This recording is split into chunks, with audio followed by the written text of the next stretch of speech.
Hi, this is Jason Major from Sweaty Hero Comic Bargains, and we finished in Vinyl Amherstburg, picked up 4 long boxes, and by the time I got there, 50 were sold out.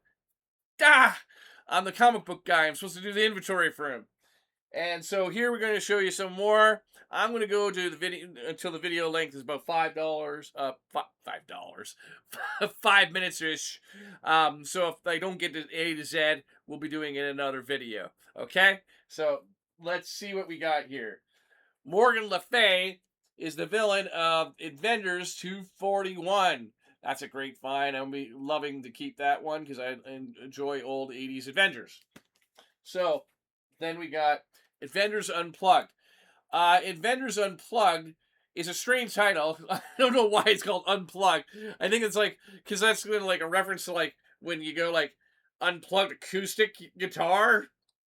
Um, but I think the idea of the Unplugged 99 was that they were 99-cent titles, introduction titles for kids, as well as new readers. So they had Avengers Unplugged and Fantastic Four Unplugged.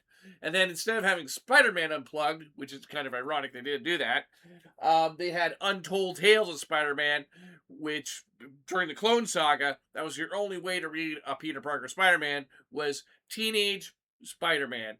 And Kurt Busiek did that, and of course it was fantastic.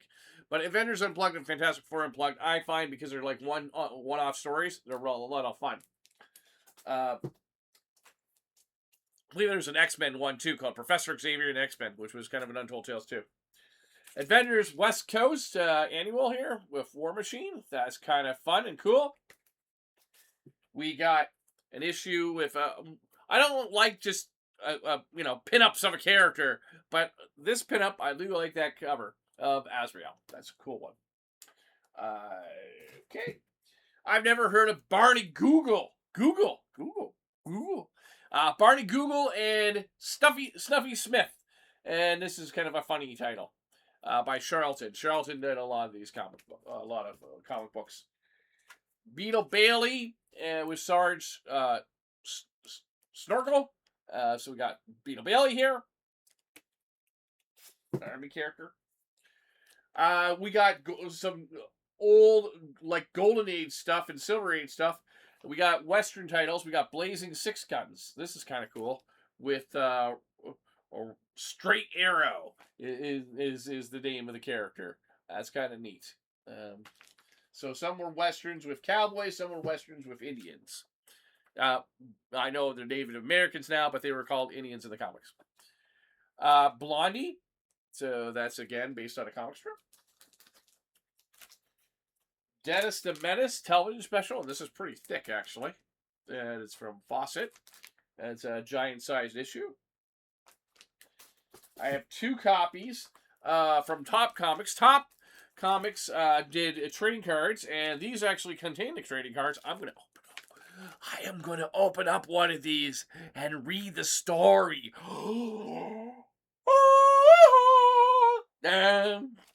Anyways, this is not based on the movie, but Topps Comics also did a movie adaptation of the Bram Stoker's Dracula that starred Keanu Reeves and Winona Ryder and Gary Oldman as Dracula. This is Roy Thomas. Roy Thomas actually did a lot of Dracula stuff for Marvel as well with Tomb of Dracula. So, really cool. And Esteban Morado. That was an older artist. We got Dredd Rules. That kind of has a cool cover. Judge Dredd. I am the law. I don't think it was a very good Stallone impression. Fantastic Four annual. That's a good find. I like that. It's in really good condition as well. But this is good to know, man. Fantastic Four Unlimited. So the Unlimited lines were quarterly books between 64, like sometimes 64 pages, later like 48. And they were like a quarterly book to fill in that skip week in a 52-week calendar. And usually had more anthology stories, but sometimes crossed over, like Maximum Clonage did with Spider-Man Unlimited. Fun fact: the the artist of Spider-Man Unlimited, not the first story, Ron Lim, but the backup story, He told me, I believe it was Jerry Bingham.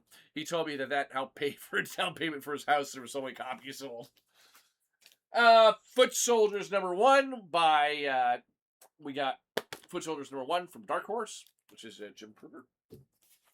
And we have the Four Horsemen from Vertigo, which is the Four Horsemen of the Apocalypse from the Bible, but this has nothing to do with the Bible, obviously. This is kind of its own mythology, right? So I think I'm going to end on the letter G so that we can keep this video not 20,000 minutes long. I like short videos for you kids. Gene Dogs is Marvel UK. If you've heard me talk about Marvel UK before, Marvel UK is a lot of fun. This is Genetics, which also is Marvel UK, and you wouldn't know what the heck it is. But Marvel UK was very cyberpunk, a lot of fun. If you like Judge Dredd and you like that and that kind of thing, you'd like any Marvel UK stuff. Golden Legacy, these appear to be stories based on real-life characters. This one kind of humored me because one of the characters is named Walter White. And he's bald and he's white. And he has, I think that's Walter White. But he wasn't Breaking Bad. He was from the Breaking Bad TV show. He was based on a real-life character who fought for, actually, for African-American rights. And this is Alex Dander Dumbest. So these are kind of like based on true stories. You know what I mean? Issue 4, issue. And then we have, finally, maybe I'll go to, yeah, we'll end on this. The Gray Area from John Romita Jr. That's it. We'll do more in the next video, in another video. Stay sweaty. And the great part is you don't have to watch these videos in order. Take care. Bye.